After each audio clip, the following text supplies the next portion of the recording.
and welcome to Stories for Wonderful Children. I'm Dan Wendelin, your host and storyteller. Years ago, I began recording the bedtime stories I told my children every night. Now, I'd like to share those stories with you. I hope you enjoy my Stories for Wonderful Children.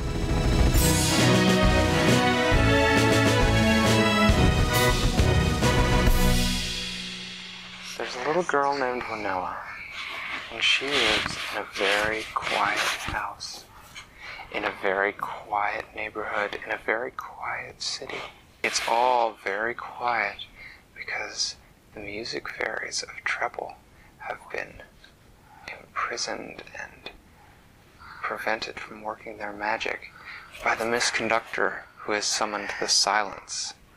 Winella has already freed several of the music fairies, but she has discovered that the next music fairy, Fa, is being held captive by the Misconductor and his rests, who are waiting for Winella to try to come free her.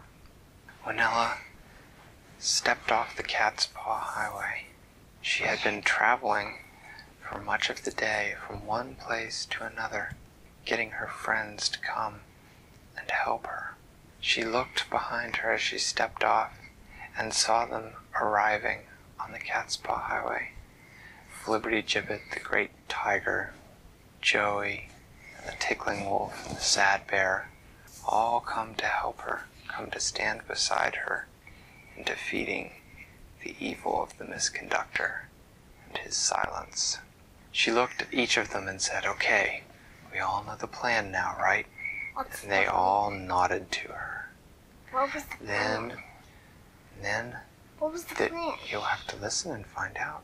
And then May Sarah took Flibberty-Gibbet and the tickling wolf on her back, and Joey took Winella and the sad bear on her back, and they flew across the land of Treble to where Winella had seen on the map in the stream that Fa was being held. They landed a little before they got to the area where they thought Fa was, and Winella knew that they were in the right place, because when they all listened carefully, they could hear a terrible screeching, banging, nails on a chalkboard, forks across a plate, terrible racket. Winella looked at the others and whispered, "That's the sound of the Misconductor." So they each went their separate ways, and Winella crawled forward slowly until she reached the edge of a clearing. She saw a fairy in the center of the clearing. The fairy was green from head to toe. Her eyes were green, her hair was green, her skin was green, her wings were a sparkling green, and her dress was a beautiful deep forest green. But standing next to her was a hideous little man dressed all in black, and when she looked carefully, she could see the shadows of the rests prowling around the edges of the clearing. Winella waited there quietly, and after a moment, she saw Joey come swooping down out of the sky. On his back was someone dressed in Winella's best dress, and looking very much like her. Now Winella knew that it was the sad bear, and that the omni-harp that he had in his hand was really just a Kleenex box that they'd painted silver. But as Joey dove out of the sky, he whistled at the top of his voice, and all the rests looked up, and their shadows melted and shivered until they weren't cat shadows anymore. They were bird shadows, and they took to the air after him, and Joey flew off like a shot. And Winella thought, good, 3 down. Now, what next? Then she saw the Misconductor look up and look around. And when she saw that, she saw on the other side of the clearing, she saw Flibberty-Gibbet lope into the clearing with the tickling wolf on his back.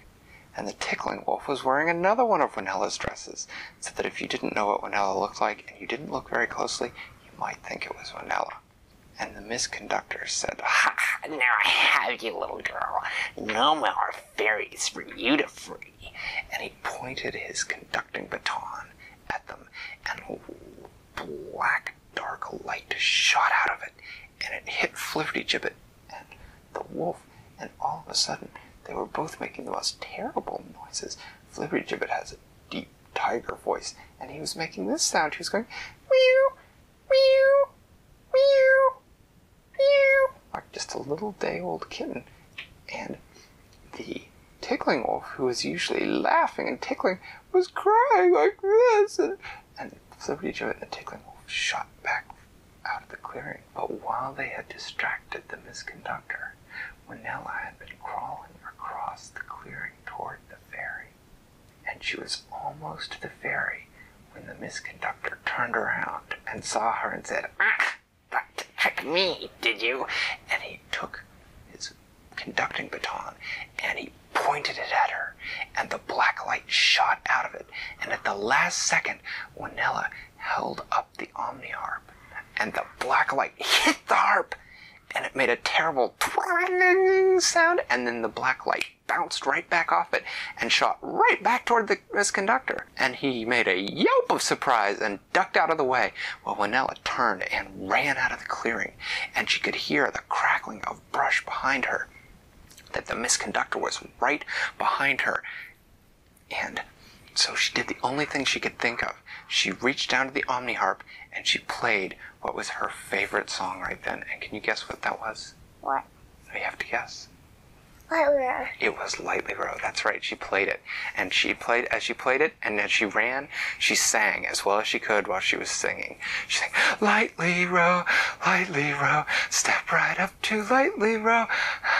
This is part two, this is part two. Skip right up here for part two. And the Misconductor made a terrible, "Oh, stop that! Hello, rabbit!" and he was slowing down to get further away from her. And Winella continued to sing as loud as she could while still running.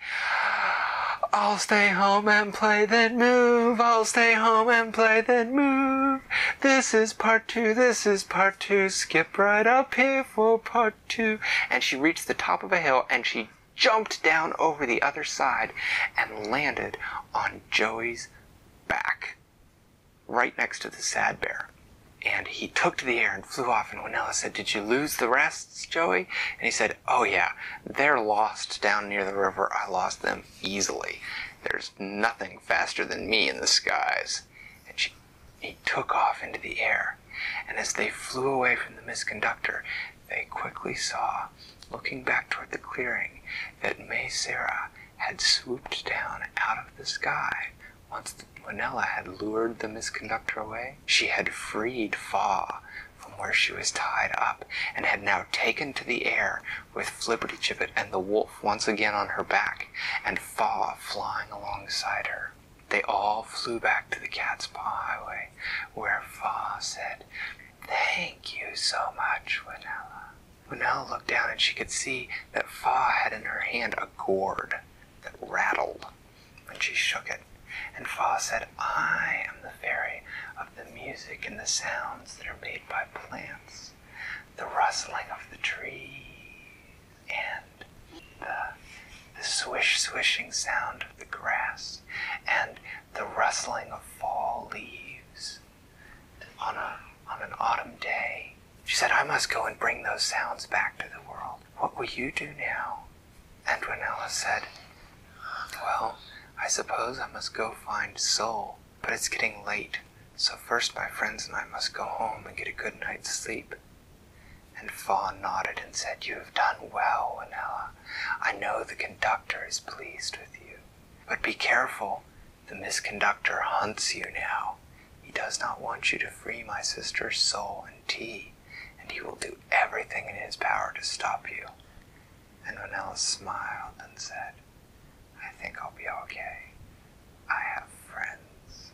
And with that, she and her friends stepped on the Cat's Paw Highway, turned around 3 times, saying, Cat's Paw Highway, Cat's Paw Highway, a Cat's Paw Highway.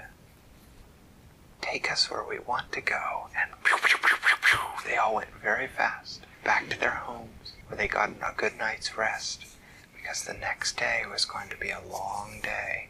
Winella intended to free both Soul and Tea and bring music back to the world and banish the silence. Thanks for listening to Stories for Wonderful Children. I created, told, and edited today's story. Questions and witty commentary were supplied by my children. The music was composed by Brandon Thompson. If you enjoy the show, please tell someone about it, or leave a review on your podcast provider. Our email is storiesforwonderfulchildren@gmail.com. You can also contact us on Facebook or Twitter. I'll see you next time.